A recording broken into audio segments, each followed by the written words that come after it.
What's up, guys? Mr. Music Fan here. Just wanna make a quick response video slash discussion slash announcement on my current progress of the future of my video making. First of which, what I would actually like to discuss is actually also a response video to my at the drive-in Coachella performance. If you remember, I don't know, like 6 or 7 months back, last year I posted a video detailing my thoughts on at the drive-in's Coachella performance on during their reunion tour. And the thing that kind of like made me that came excuse me, the thing that kind of came to me as a revelation. Hold on, let me adjust this thing.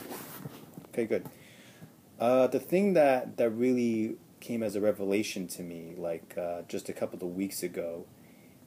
First of which, there's a lot of the assumption that, if you watch at the drive-in's recent live performances, you'll then see that Omar Rodriguez isn't moving at all. He seems really bored. He seems kind of like out of the loop, kind of like detached from the rest of the band members. When you see Jim moving around, you see Cedric definitely moving around, not as much as before. And everyone else, but Omar kind of like staying stagnant, during At the Drive-In's recent performances. Some people have often said that, because his mother passed away the week before At the Drive-In's first show at the Red 7 venue. And some people have asserted that that's the reason why Omar really isn't as passionate about the reunion shows as people would have expected. And recently, I've had the curiosity of looking at the Mars Volta's more recent shows, dating from 2010 to 2012. And to my utter surprise, Omar Rodriguez and especially Cedric, also those two especially, have they really move around. Sure, Omar isn't doing any of those guitar acrobatics that he used to do prior to At the Drive-In split, but they really seem very into their music and into their performance. I'll give you a link to that on the bar as soon as I come back, but I'm leaving it somewhere later. But the thing that really caught me off guard was how energetic and how, especially Omar, he seemed to be having so much more fun playing Mars Volta shows than he was playing At the Drive-In shows. And that really kind of gave me a revelation, actually, over the fact that sure, it could possibly be that the reason why Rodriguez isn't as much into the energy in At the Drive-In shows is mostly because because he's a different person as far as his age and as far as his taste in music is concerned. In comparing at the drive-in shows with even more recent, not even more recent, Mars Volta shows, it only kind of proves the assertion that a lot of the songs that he made with At the Drive-In before they broke up, was when they were in their teen years and their early 20s. You definitely listen to a lot more different stuff when you're in your teen years and in your 20s, as opposed to the music you listen to when you're in your 30s.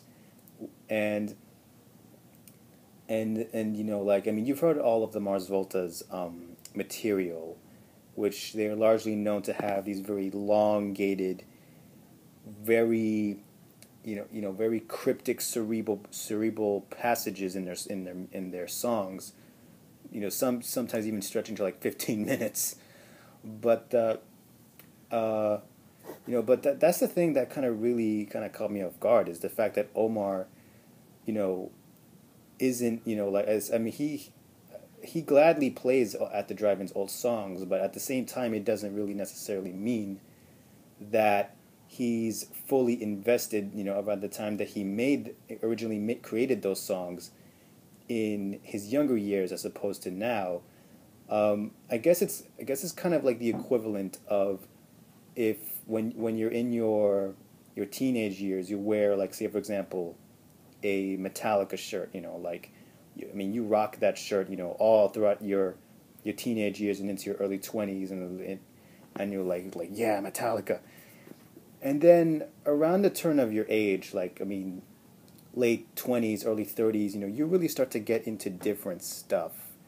You start to getting into different music and different feelings and different atmospheres, and your whole entire consciousness kind of goes through a change, and you get into, like, more different music with different feelings as opposed to the music you listened to when you were younger, when it was far more energetic and very angsty ridden.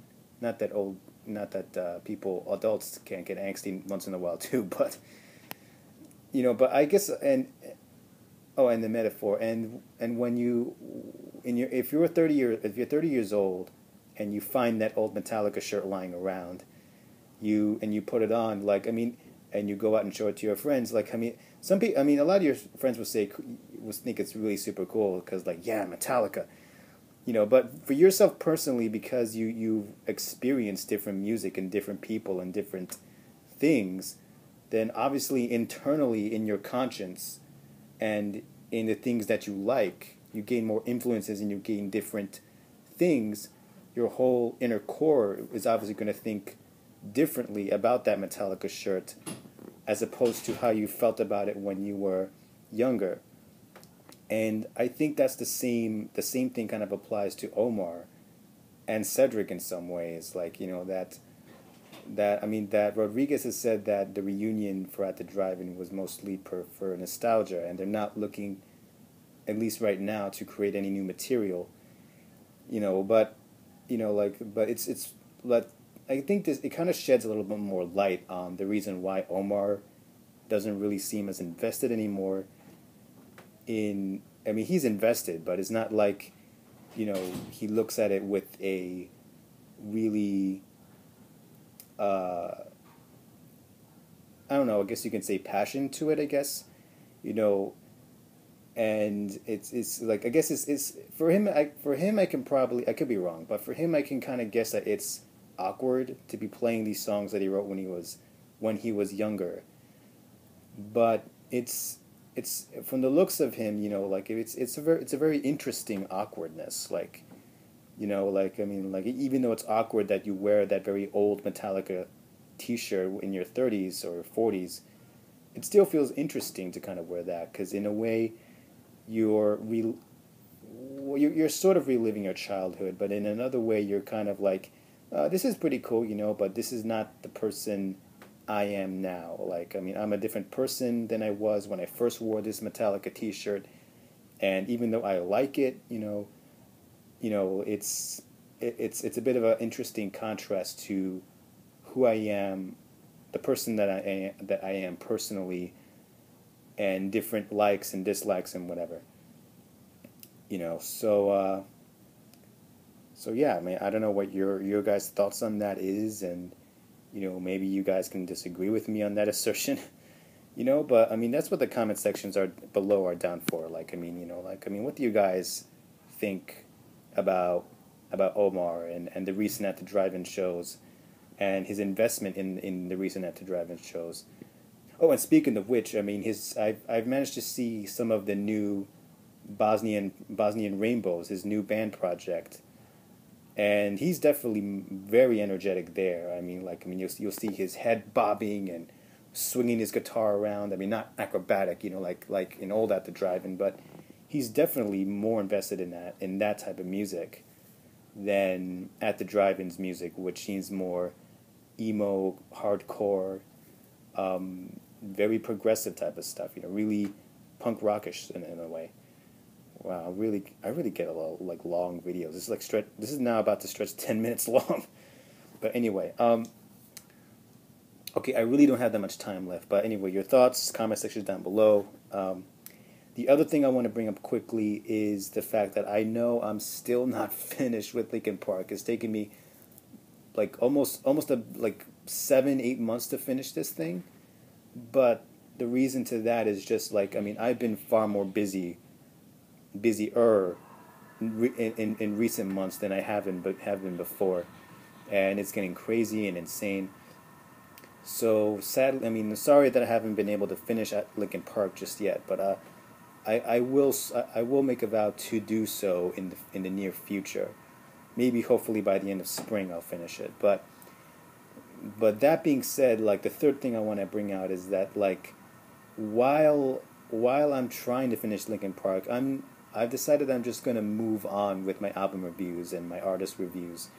That I'm not like, I don't want to keep holding all the other ideas and all the other music reviews all just because I'm not finished with Linkin Park. I really do want to get into the next discography review, possibly by next month, at least the first album by next month. And because like I mean like months without not making anything really kind of rusts my video making feel. And the longer I keep putting off and putting off and putting off, because again I'm much busier nowadays than I was when I first started the channel, then the more rusty my skills will get. So that being said, even though I'm still not finished with Linkin Park and I'm still vowing to finish it at some point in the near future, like in the next couple of months or so, I'm still going to go ahead with my other reviews, like, because I don't want to keep holding those back just because I'm trying to finish with this one, just for the sake of you guys, and because you deserve much better than just months without me not doing anything, So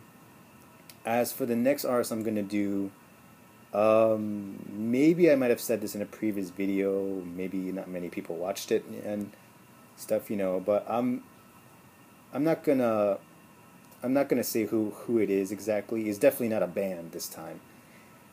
Maybe you guys can guess it right now, maybe not, but I mean, hey, if you guys want to play a guessing game, then be my guest, excuse the pun, and comment on the section down below. You're not going to see it until I actually get around to it. I upload it, and hopefully you guys can see. And maybe some of you will, when you first see it, will probably be like, ugh, this artist, or maybe some of you would be like, awesome, you're reviewing this particular artist, But again, it's just music that I personally love and I personally find interesting and I find myself invested in. And this artist in particular, I'm definitely very invested in, and I won't reveal who it is until I actually post the actual video. So yeah, that's pretty much it. Again, leave your comments in the sections down below about Omar and After Drive-In, or Linkin Park, or any future requests you might have that you would like for me to review. My inbox is always open. And yeah, Mr. Music Fan. See you guys later. Take care, and bye.